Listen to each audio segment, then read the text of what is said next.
Hi, I'm Seamless, and this is the 14th 30K tutorial video. This one is on a SKisM sound.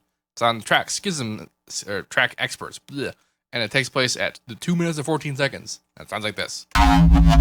So it sounds like, because it's a little similar, but it's not on point. I mean, it's not point enough. It's the same theory. Anyway, this is a square bandpass bass, made in Harmor with some EQ and compression going on in post. That's what it sounds like, just Harmor. There's some coloration going on with the compression. Anyway, this is set to the saw timbre, but I'm using the square by going to detune 2, which puts it in the same position as square.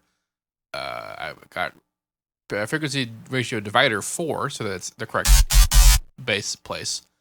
I got hertz mode going on with about a whole bunch of voices, 6 voices, and pan really high up there, and then phase all the way up. But then on the pitch, I'm going to edit articulator, and I'm making it go down,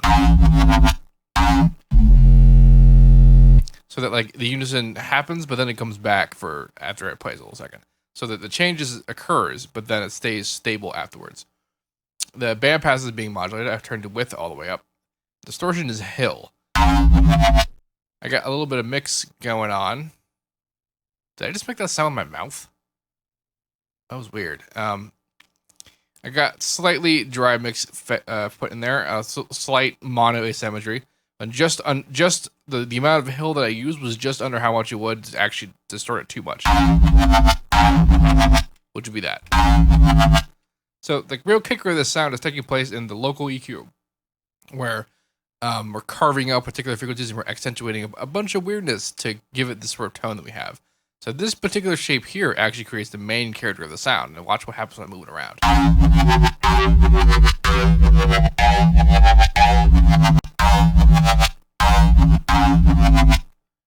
So I just kind of messed around until I got that shape that I enjoyed. I knew that it was going to be a saw or square-based bass with accentuated mids before the distortion. That's the key point. Is it's before the distortion. I got a little bit of harmonic protection going on to ensure that whatever the filter is doing is not going to turn off the bass all the way, but it's also not the loudest harmonic. The bass is not the loudest harmonic. This guy is, and also some stuff going on the high, so that stuff can come through when it's being modulated. What else we got going on? I messed with the harmonic units of pitch a little bit, but not that much. Not that much at all. And then the edit articulation going on there. It's pretty much all that's happening within Harmor. I engaged chorus. This is going actually before the distortion. I changed the effects order. And this is going before the distortion. I turned the mix to negative, but slight. So that because it's underneath the distortion, the effect that it has on the sound is pronounced more. So I turned it down a bunch. Set to order 4, just screwing around with settings till it works. And then in the post, I have an EQ. That's what that EQ is for, to kind of take care of that weird low rumbliness. And then, don't really need to worry about the low end too much. The mids are being pushed up a bit, and the highs are being pushed up a lot. But the release is set up to be a bit more, so that it doesn't move too fast with the compression and timing. And the compression is totally off on the master, because I'm using saw saturation to keep it under 0 dB. You may notice that every time you play the note, it actually sounds different. That's because that's what hertz happens when you use hertz mode. Yeah, that works out. If you have any questions about any of this, let me know.